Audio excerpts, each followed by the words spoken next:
Hello and welcome to the TechBytes audiocast. My name's Tim and I'm from the TechBytes blogazine, and with me is Dr. Roy Shestowitz from the TechBytes website. It's Friday night and I'm gonna get sauce. I fought the troll and the troll lost. I fought the troll and the troll lost. He tried to boss me and was outbossed. I fought the troll and the troll lost. I fought the troll and the troll lost. Underneath his Freebird Bridge, hoping goats will cross. Quoting Ashcroft and Tom Ridge, I fought the troll. So welcome to episode 15 for Tuesday, November the 30th. This is our 15th episode for the month of November, and it means that on average we've provided one every 2 days. So I hope you're still enjoying the show. I'm here with Gordon and Roy still, and today we're going to do a more compressed show and just really concentrate on some of the news articles over the last couple of days that have caught our attention. So with that in mind, we'll crack straight on and go over to Roy, who's going to bring up one of the first articles that we're going to be looking at today.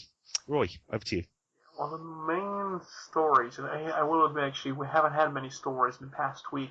One thing that lots of people talk about is KDE getting a what's called the GNOME Zeitgeist. That's the more, it's more of a beta type software at the moment. It's supposed to be the engine, at least for indexing and making available content in the desktop. Making it more easily available to users. And it's a very GTK-oriented type of piece of software. So this coming to KDE is a bit of news.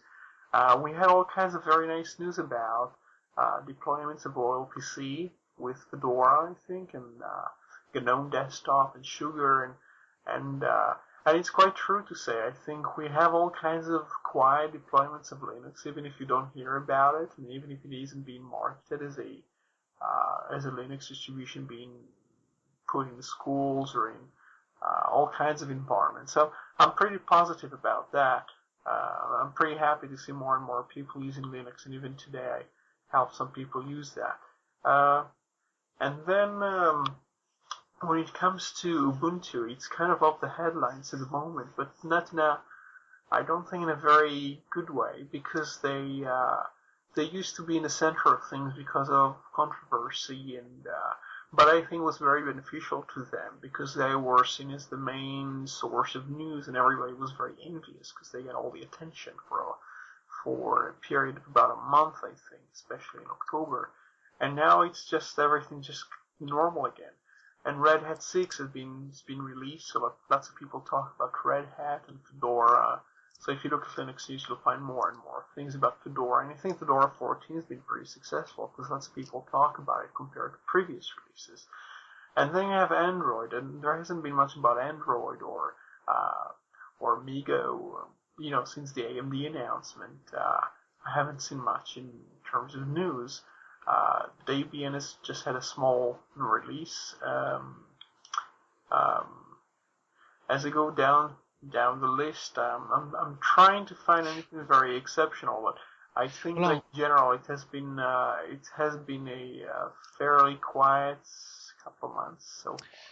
Well, sort of keeping on topic with you, Roy, and obviously with the ethos of just mentioning the headlines, here's one that grabbed my attention. It's from ZDNet, and the headline is 60% of business could dump Windows for Chrome OS, and it goes into a bit of detail about a report from the Times where Mr. Upson from Google has made, or been paraphrased as making some rather bold claims about the new Chrome operating system. It's basically saying Mr. Upton says that 60% of businesses could immediately replace their Windows machines with computers running Chrome. Quite an interesting article, quite an outlandish, or rather grand statement. I'm just going to say, because I saw an article from Tech Republic, which was written by a person called Heiner. Jason Heiner. Yeah, so they work with the ZDNet. So is this the same one? Yeah, I believe it is. This guy is a big Heiner. booster of Microsoft, and he's an MVP, so be very careful what he says. He's been trashing Linux for quite some time, and some people still don't know the name, but I can kind of spot the things that he would say to make it seem like it's very unreasonable for Linux to do anything on the desktop. So I haven't read the articles, I saw the headline, and I just saw Jason Heiner, and I was just like, well, thanks very much, and we'll just pass on, because you have lots of people covering stories, not just this one. I'm pleased you mentioned that, Roy, because it brings nicely into the point I was going to just bring up and just quote him directly here from his article, which is something he says, and you were saying about how he has a Microsoft opinion. Here, this is what he says directly. It says, since Chrome operating system is primarily aimed at netbooks, it's laughable to think of 60% of businesses deploying netbooks to their employees. And I was just highlighting that it's a rather critical article. Whilst the claim, if it's true, is outlandish, or certainly grand claim, it's certainly the whole article doesn't read as, to me, as it being an impartial review on the possible success of the Chrome operating system.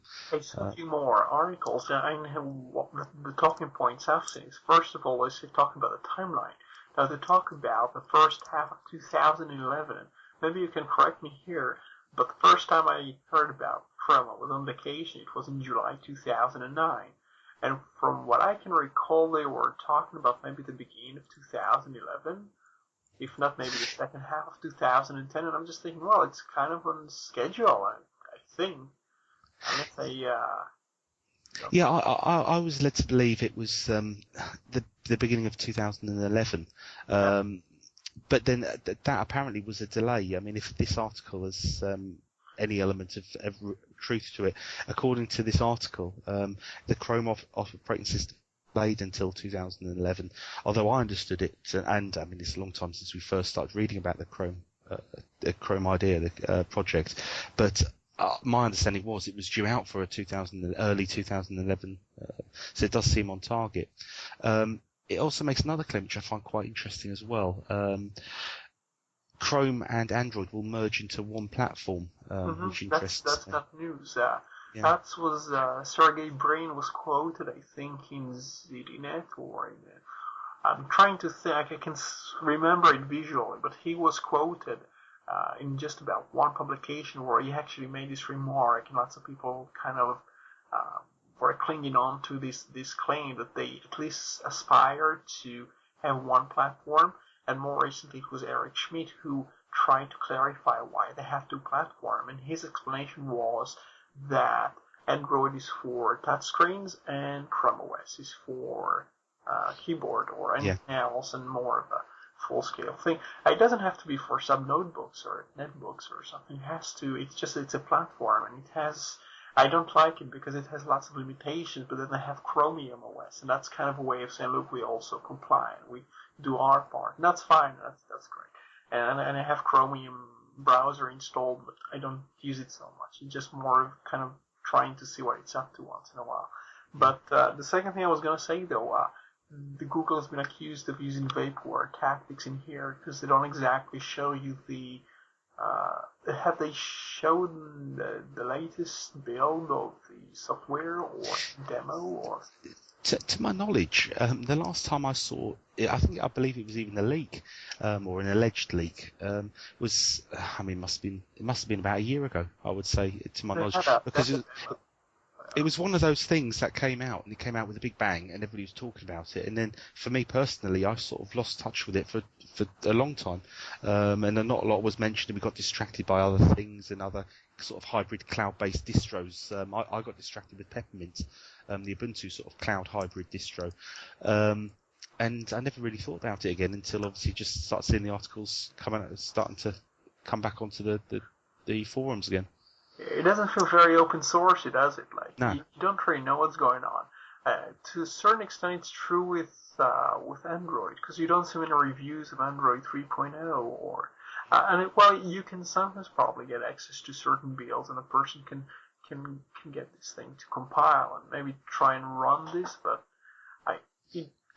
it's not just Google. Everything like Symbian and I think even Nokia's projects, which were supposed to be open source and community things, you don't really see anything coming out of known Nokia type of PR agency or people who are developers who are associated with the company or developing for the platform exclusively. So it's kind of a bit of a farce. Well, I think I've been rather rude.